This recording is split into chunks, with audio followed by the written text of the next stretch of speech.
আসসালামু আলাইকুম ওয়া রাহমাতুল্লাহি ওয়া বারাকাতুহু। প্রিয় ভাই ও বোনেরা, আপনাদের মাঝে আজকে ছোট্ট একটা গল্প নিয়ে আসছি। একজন স্ত্রী একজন শাশুড়ির সাথে কী ধরনের ব্যবহার করে, স্বামী সামনে থাকলে কী ধরনের আচরণ করে, আর স্বামী চলে গেলে শাশুড়ির সাথে কী ধরনের আচরণ একজন বউয়ের, এই বিষয়টা নিয়ে আজকে আপনাদের মাঝে তুলে ধরলাম। যদি আপনাদের কাছে ভালো লাগে অবশ্যই শেয়ার করে দিবেন, অন্যান্যদেরকে দেখার সুযোগ করে দিবেন। কারণ এই বর্তমান সমাজে অনেক এরকম বউ শাশুড়ি আছে যারা স্বামীর সামনে ভালো আচরণ করে এবং স্বামী চলে গেলে, স্বামী ঘরে না থাকলে শাশুড়ির সাথে খারাপ আচরণ করে। তো আজকে আপনাদের মাঝে এই বিষয়টা নিয়ে আসছি। তো অবশ্যই পুরো গল্পটা শুনবেন, স্কিপ করবেন না। আর যদি ভালো লাগে অন্যদেরকে দেখার সুযোগ করে দেবেন। নতুন নতুন গল্প পেতে পেজটাকে ফলো দিয়ে পাশে থাকবেন এবং আপনাদের মূল্যবান মতামত জানাবেন ইনশাল্লাহ। মুখোশের আড়ালে স্ত্রীর আচরণ। নীলা এবং তার শাশুড়ি একসাথে বেশ ভালোই থাকতো। নীলার স্বামী আরিফ চাকরির কারণে অনেক সময় শহরের বাহিরে থাকতেন।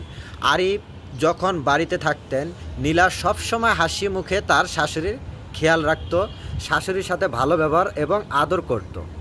কিন্তু আরিফ চলে যাওয়ার পর তার আচরণ পুরোপুরি বদলে যেত। শাশুড়ির প্রতি আচরণ হয়ে উঠত বিরক্তি। শাশুড়ি প্রতি আচরণ হয়ে উঠত বিরক্তি ও জঘন্য।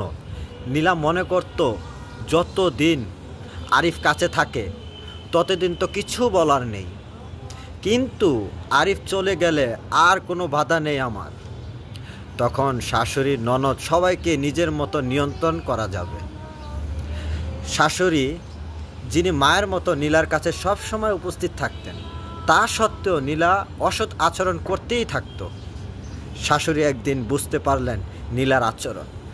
শাশুড়ি নীলাকে একদিন হালকা করে জিজ্ঞেস করলেন, নীলা, কেন তুমি এভাবে আচরণ করো? আমি তো তোমাকে নিজের মেয়ের মতো ভালোবাসি, তাহলে তুমি আমার সাথে কেন খারাপ আচরণ করো? আমি তো তোমার পাশে আছি, আমি তো তোমার সাথে কোনো খারাপ আচরণ করি না, আমি তোমাকে আমার নিজের মেয়ের মতোই ভালোবাসি, তাহলে কেন তুমি আমার সাথে এরকম আচরণ করো? নীলা কিছু বলল না, শুধু মাথা নিচু করে থাকলো, ভাবল। এই পরিবর্তন নীলা নিজেই বুঝতে পারল। একদিন আরিফ ফিরে আসার পর নীলা তার শাশুড়ির কাছে গিয়ে বলল, মা, আমি জানি আমি ভুল করেছি, আমাকে ক্ষমা করো, আমার আচরণ ঠিক ছিল না। শাশুড়ি হাসি দিয়ে বললেন, আমি তো মা, তুমি আমার মেয়ে, তোমার ভালোবাসা আর মনোভাবটাই সবচেয়ে গুরুত্বপূর্ণ। নীলা বুঝতে পারল শাশুড়ি ভালোবাসা অনেক গভীর এবং তার ব্যবহার আরও সুন্দর ও সম্মানজনক। বউ শাশুড়ির সম্পর্ক মাঝে মেয়ের মতো হওয়া উচিত। বউ শাশুড়ির সম্পর্ক দুজনের মাঝে মেয়ের মতো হওয়া উচিত। তো মুখোশের আড়ালে কিছুই স্থায়ী থাকে না, তাই সে শিখেছিল আসল ভালোবাসা ও শ্রদ্ধা কিভাবে সবার সাথে থাকতে হয়।